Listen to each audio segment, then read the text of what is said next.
Greetings, my beautiful lovelies. It's Emmy. How are you? It's great to see you and welcome back. Today's video is sponsored by Helix Sleep. Helix are the makers of premium mattresses and bedding that are customized to suit your needs and conveniently delivered right to your doorstep. We've had our Helix Sleep mattress now for a couple years and we are getting terrific sleep. Our backs feel supported, we wake up well rested, and at this point my entire immediate family have Helix Sleep mattresses and they are getting great sleep as well. So besides the great comfort, what I really like about our Helix Sleep mattress is that it was so easy to find the perfect match. We took the Helix Sleep quiz. For example, I happen to be a side sleeper. I like a firmer style mattress and I share my bed with my husband, who also took the quiz, and the sleep quiz found us the perfect compromise in the Helix Sleep Dusk Luxe. We love our mattress, and especially if you compare it to our old one, which we inherited, and it served us well, but it definitely needed to be replaced. Another thing I really like about our Helix Sleep mattress is that it was delivered right to our doorstep.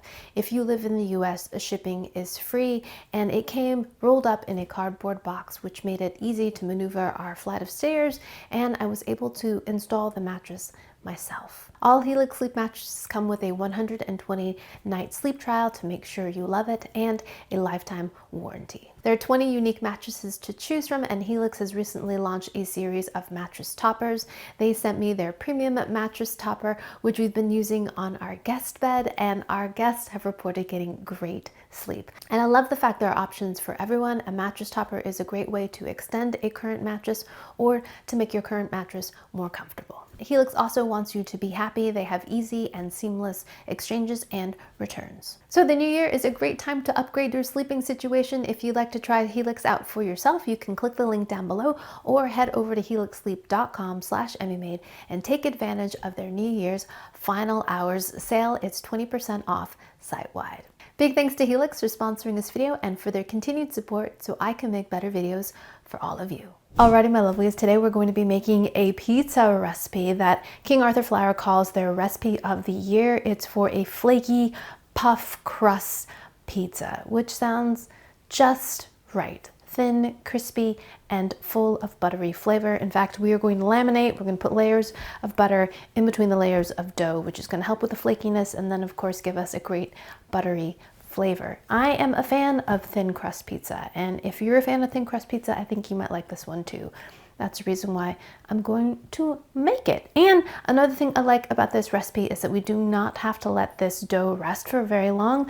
A lot of pizza dough recipes require an overnight sitting in your refrigerator, or hours of proofing, or even multiple days, 24 hours, 48 hours, 3 days in your refrigerator. But this one has a relatively short proofing time. There's two about 30-minute sessions, which you can be preparing other parts of the recipe while that happens. So this could be a weekday recipe, and another reason why I want to make it. So let's go ahead and get started. The first thing we're going to need is some flour, and I'm going to be using this 00 pizza flour. This particular one comes from King Arthur Flour, and I had to look up what 00 actually means. I've seen it in many recipes. So apparently this is an Italian style flour, and the 00 represents the fine milled nature.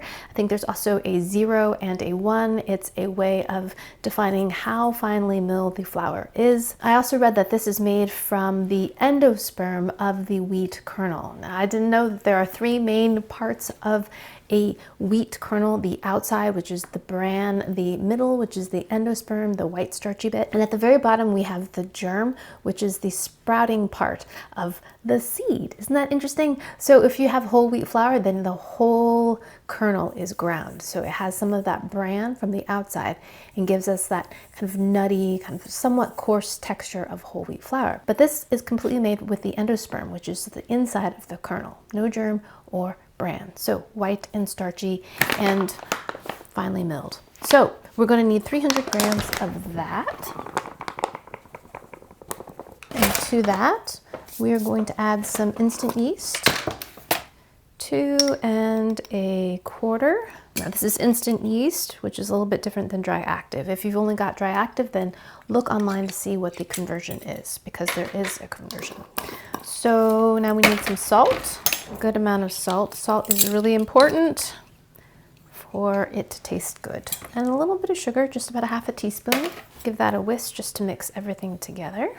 And then I'm going to add some olive oil, flavor, and to make the dough nice and supple. And now we've got some lukewarm water. And this is about 3/4 of a cup, or 170 milliliters or grams, because they're equivalent.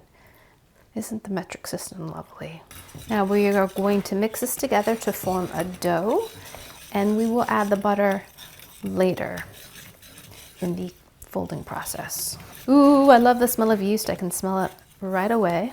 It smells great. I love making pizza dough. I often make sourdough pizza dough because I find it easier to digest. And then after I make it, I store it in the freezer. And then when I need it the night before, I just take it out, put it in my refrigerator, and then it thaws, and then it's ready for me in the evening when I want to make pizza.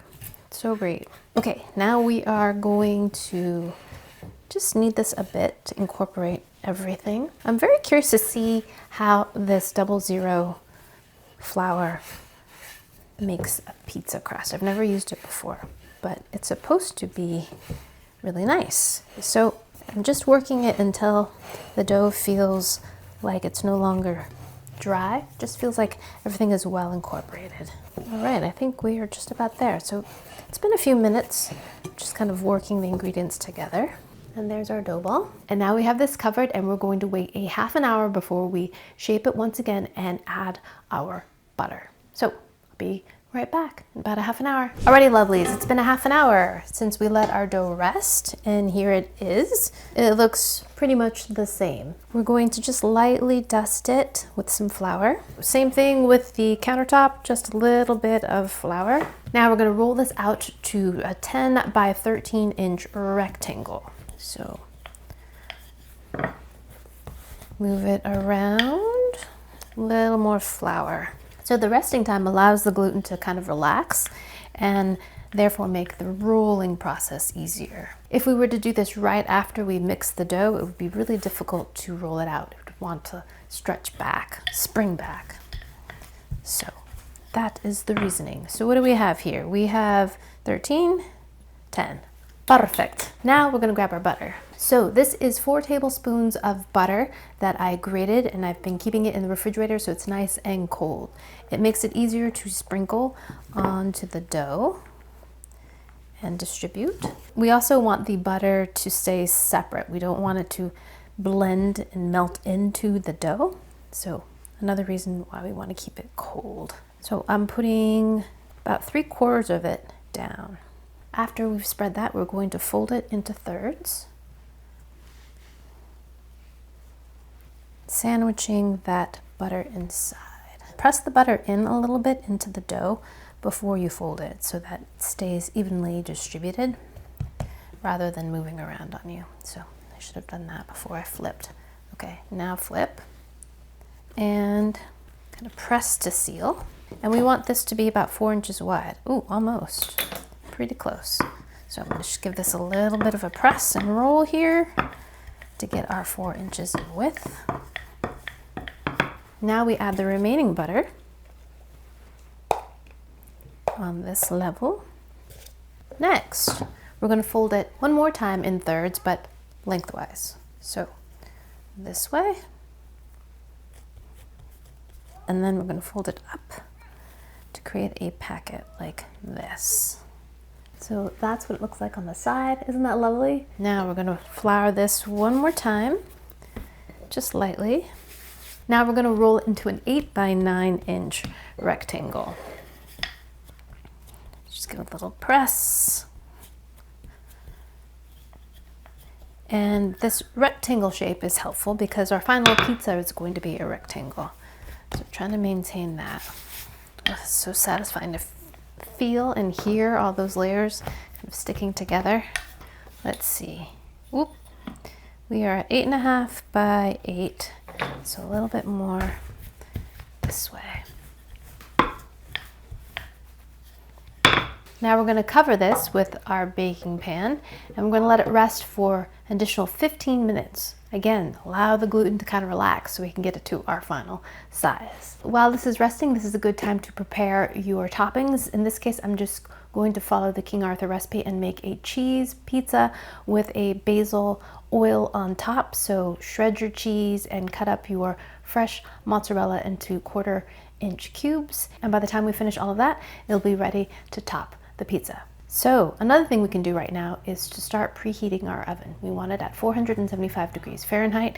We want it nice and ripping hot so that our pizza can get nice and crispy. So I'm gonna go and do that.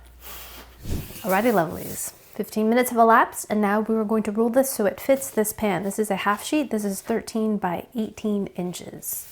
And it has a nice little rim on it, which is good because we're going to shape the crust so that it has a bit of an edge to it. Okay, a little more flour again, just to dust this so nothing sticks. And in just that 15 minutes, I can already feel the dough has relaxed. So it'll once again make it easy to roll out. Trying to maintain the rectangularity here as I go along, because if we don't, as we go, it's going to continue being misshapen. Okay. Finally, we are there. Now we're going to transfer it to our half sheet pan. Beautiful dough into our pan.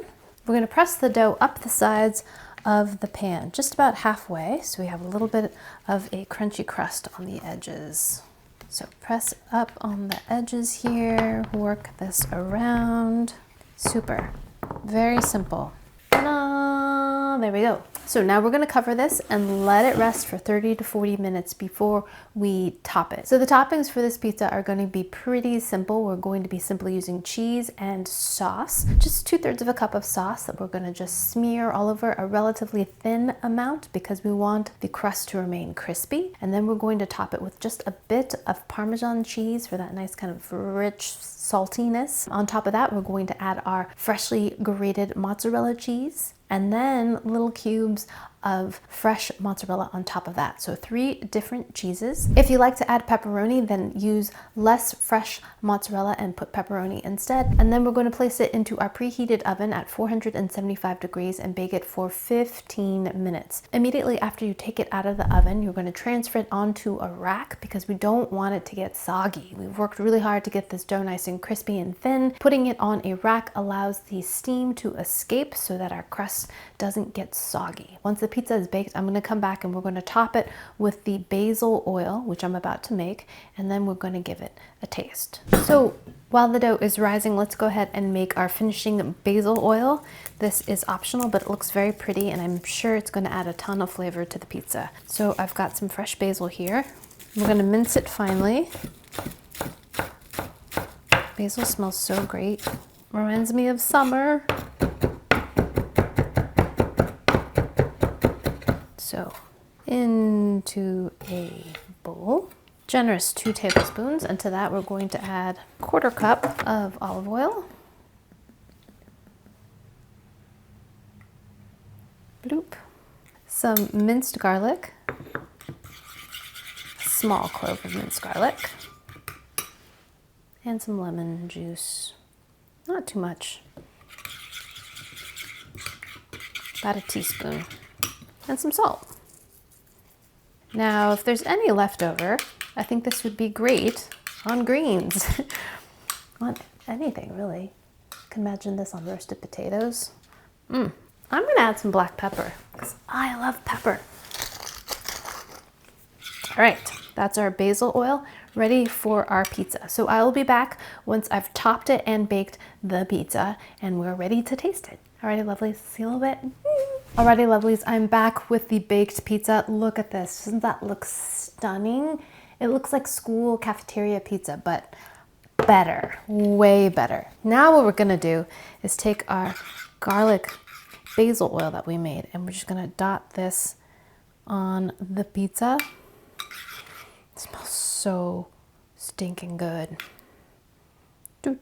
Oh, this is so pretty, and it's gonna add a ton of flavor to it as well. Just drizzle that on there.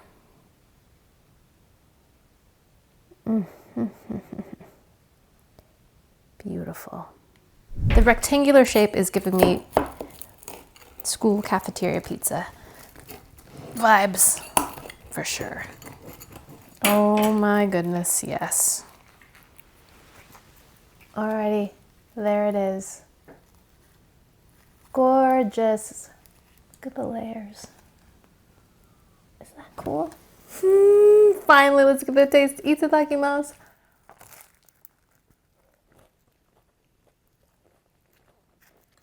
I need some more of that basil oil.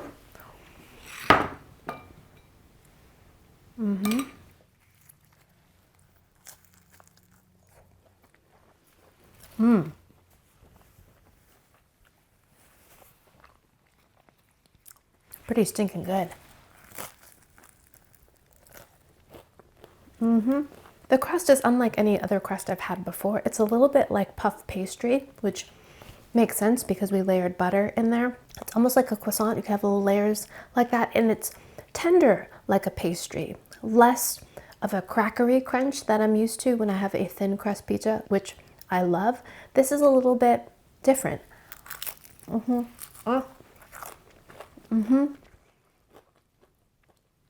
It's a softer crunch. And rich and buttery, like a buttery cracker. But the crunch is much more tender.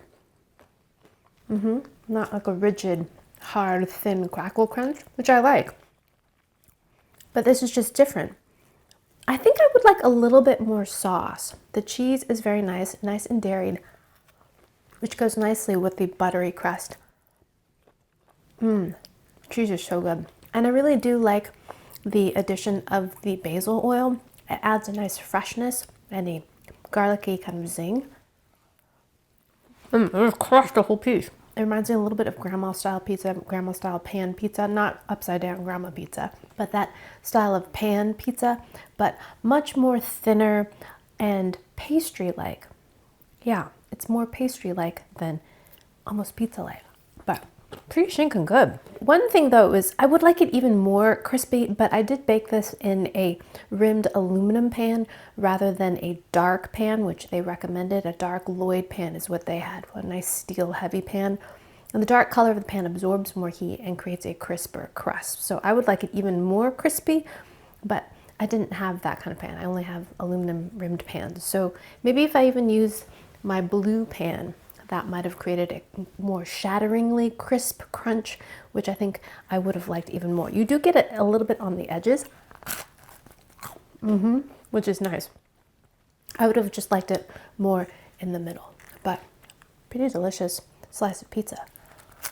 All right, my lovelies, there you have it. That's how you can make a flaky puff pastry-like crust pizza.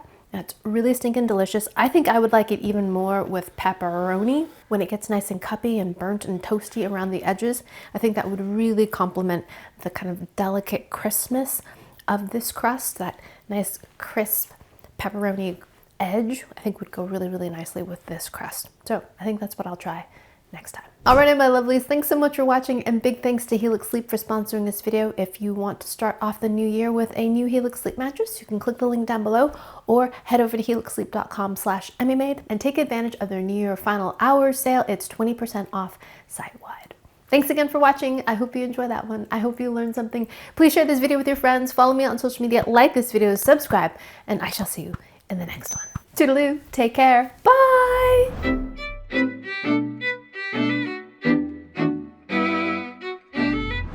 I got distracted by the pizza. I want more pizza. Pretty stinking good. Very rich, but it's pizza.